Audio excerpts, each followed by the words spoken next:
toi, Seigneur, qui nous unit au bout des ondes pour chanter ton amour, ta parole et te prier. Tous unis dans la même foi, nous allons au-devant de toi et tu nous ouvres le chemin. Tu prépares nos lendemains en nous donnant ta parole, notre pain. Conduis-nous au cours de cette journée. Sois pour nous le guide éclairé. Au nom de Christ, nous t'invoquons. Amen.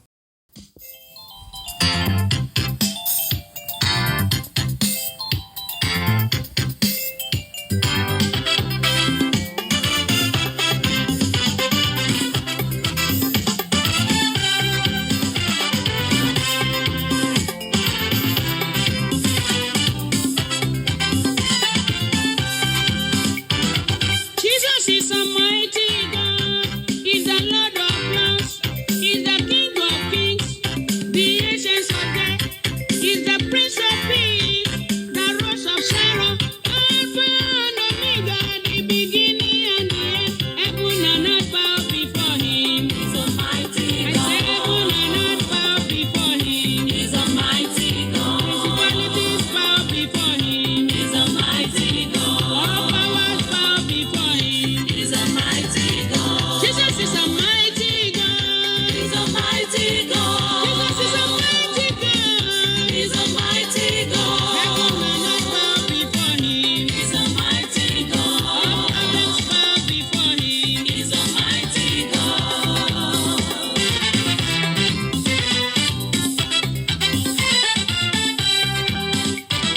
Jésù mi lálágbára, òun lọ́lọ́run mi, ọba àwọn ọba, olúwa àwọn olúwa, òun lárúgbó ọjọ́, àdàgbà má gbọ́rọ̀ òye, kìnìún ẹ̀yà Júdà, ọba lórí ayé gbogbo, gbogbo aráyé forí balẹ̀ fún. Òun lálágbára, gbogbo ẹ̀dá ló forí balẹ̀ fún.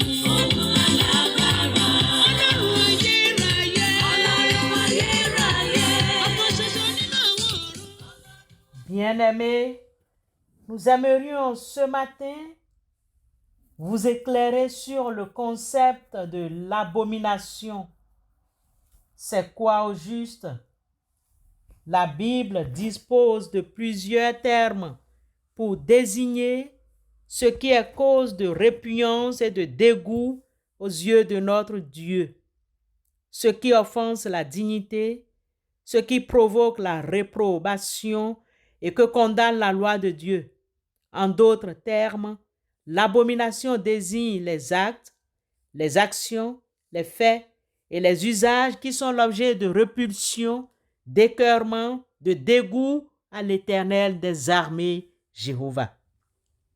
Pour nous donner quelques exemples, à effet de bien comprendre, nous avons sélectionné quelques textes bibliques qui indexent certaines abominations devant notre Dieu.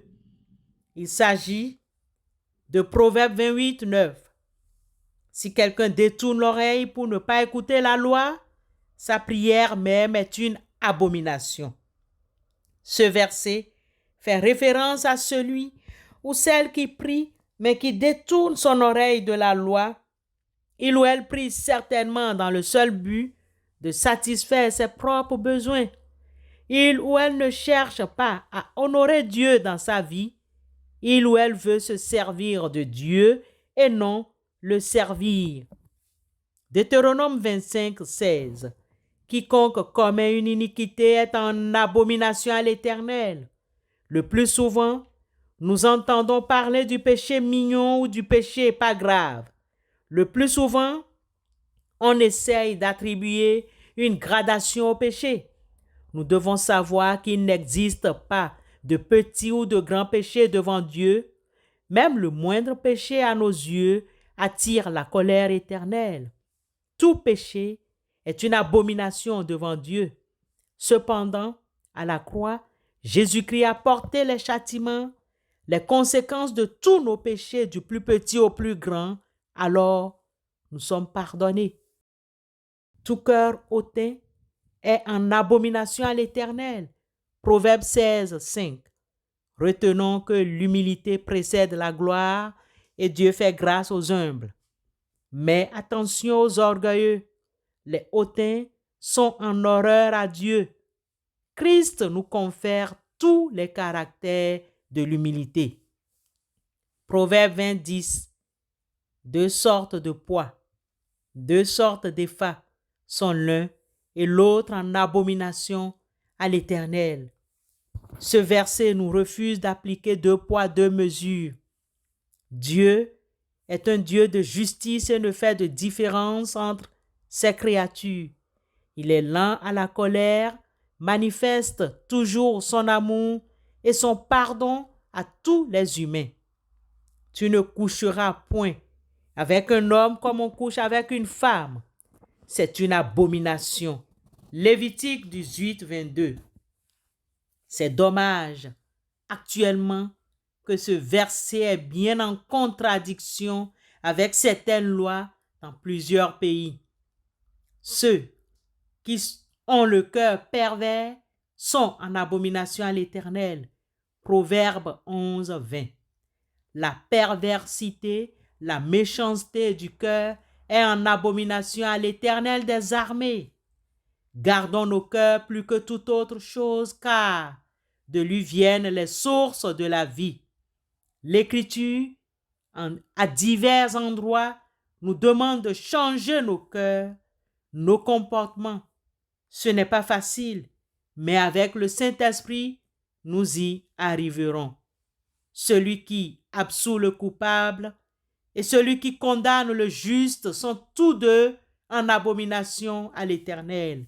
Proverbe 17, 15. Le plus souvent, ceux qui exercent la justice ne le font toujours pas avec équité. Les verdicts tombent avec des conflits d'intérêts, des contradictions idéologiques, des relations personnelles, du népotisme, des avidités. Efforçons-nous de vivre dans la justice de Dieu. Tu n'offriras en sacrifice à l'Éternel ton Dieu, ni bœuf, ni agneau qui ait quelque défaut ou déformé, car ce serait en abomination à l'Éternel. Deutéronome 17, 1. Cet agneau n'est bon à rien. On ne peut ni le vendre ni le manger. Alors, offrons-le à Dieu. Allons, revêtons-nous d'une mentalité différente et prenons plaisir à honorer Dieu avec les prémices, avec ce qu'il y a de meilleur. Deutéronome 22, 5. Une femme ne portera point d'habillement d'homme et un homme ne mettra point des vêtements de femme, car quiconque fait ces choses est en abomination à l'Éternel ton Dieu. Encore un verset controversé qui doit être placé et compris dans son contexte. Au temps de Jésus, les hommes portaient des robes. Évitons de soumettre la Bible à nos valeurs. Nous devons au contraire dénoncer l'ensemble des caractères stéréotypés correspondant à l'image sociale traditionnelle des femmes. Mais apprenons à mettre en valeur les conditions féminines et masculines, car Dieu dit: faisons les hommes pour qu'ils soient notre image, ceux qui nous ressemblent. Dieu créa les hommes pour qu'ils soient son image. Oui, il les créa pour qu'ils soient l'image de Dieu. Il les créa hommes et femmes. Genèse 26 et 27. Bien-aimés en Christ, il existe bien d'autres textes bibliques en lien avec le contexte de abomination à Dieu.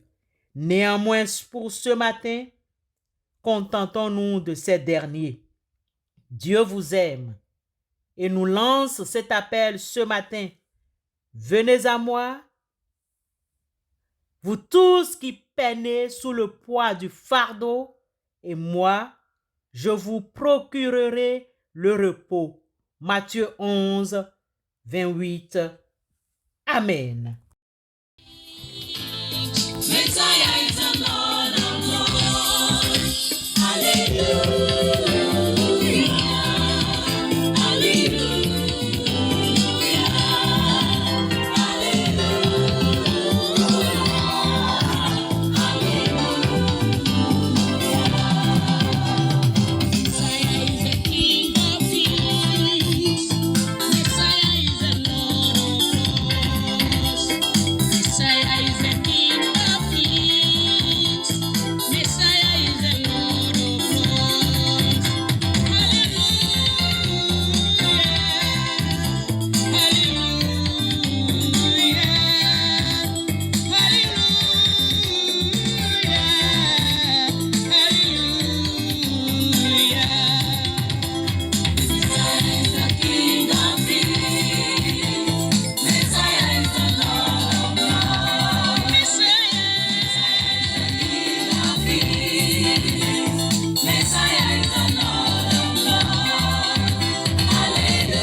Bien-aimés dans la foi, pour notre prière de ce matin, nous aimerions utiliser les mots de prière du réformateur Jean Calvin. Prions Dieu. Seigneur Dieu, Père éternel, nous nous reconnaissons et nous confessons devant ta sainte majesté que nous sommes de pauvres pécheurs, nés dans l'esclavage du péché, enclins au mal, incapables par nos seules forces de faire le bien. Nous transgressons tous les jours et de plusieurs manières tes saints commandements, attirant sur nous en conséquence la mort. Mais Seigneur, nous avons une vive douleur de t'avoir oublié. Nous nous condamnons, nous et nos vices, avec une vraie repentance.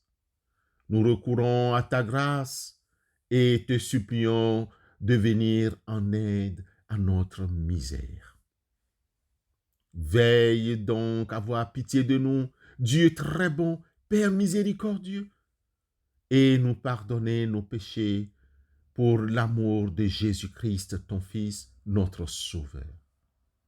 En effaçant nos manquements, accorde-nous aussi et nous augmente continuellement les grâces de ton Esprit Saint, afin que, reconnaissant de plus en plus nos fautes, nous en soyons vivement touchés, nous y renoncions de tout notre cœur et nous portions des fruits de justice et de sainteté qui te soient agréables par Jésus-Christ notre Seigneur. Amen.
Que le Seigneur, notre Dieu, vous garde dans son amour et fasse grandir en vous cet amour venant de lui. Que la paix du Christ habite en vous et qu'elle règne toujours en vous. Que votre travail soit béni sans que les soucis vous accablent, sans que le bonheur vous égare loin de Dieu. Amen.